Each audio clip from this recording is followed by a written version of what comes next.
Welcome back to Investor Ideology. We've already covered the income statement and the balance sheet, and now it's time for the third key financial statement, the cash flow statement. Think of the cash flow statement as the heartbeat of your business. It tells you where your cash is coming from and where it's going. Ready to track that money trail? Let's dive in.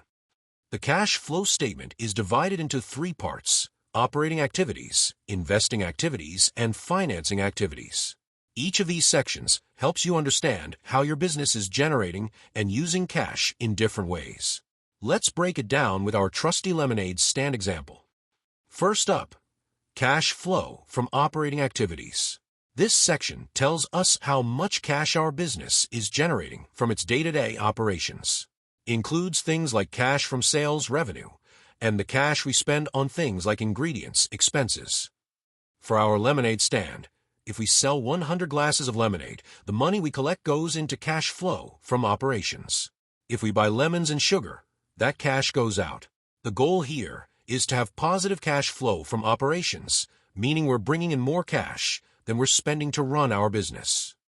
Next is cash flow from investing activities. This section tells us how much cash we're spending on or receiving from long-term investments. For our lemonade stand, this could mean buying new equipment, like a bigger cooler, or selling old equipment. If we buy that cooler, we're investing in the future of our lemonade stand, but it shows up as cash going out. If we sell an old table we don't need anymore, it shows up as cash coming in. Investing activities are all about the long-term growth of the business. Finally, we have cash flow from financing activities.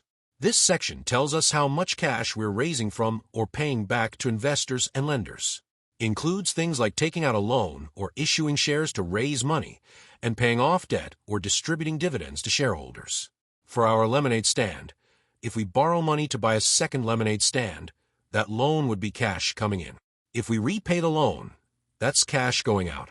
Financing activities show how we're funding our business and managing its capital structure. Now let's bring it all together. The cash flow statement ends with something called the net change in cash. This tells us how much cash we have left at the end of the period after considering all the inflows and outflows from operating, investing, and financing activities. For our lemonade stand, if we started the day with $50 in cash, and after selling lemonade, buying ingredients, investing in a new cooler, and repaying a loan, we end up with $70. That's our net increase in cash for the day. And that's the power of the cash flow statement. It's your go-to statement for understanding where your money is coming from and how it's being used.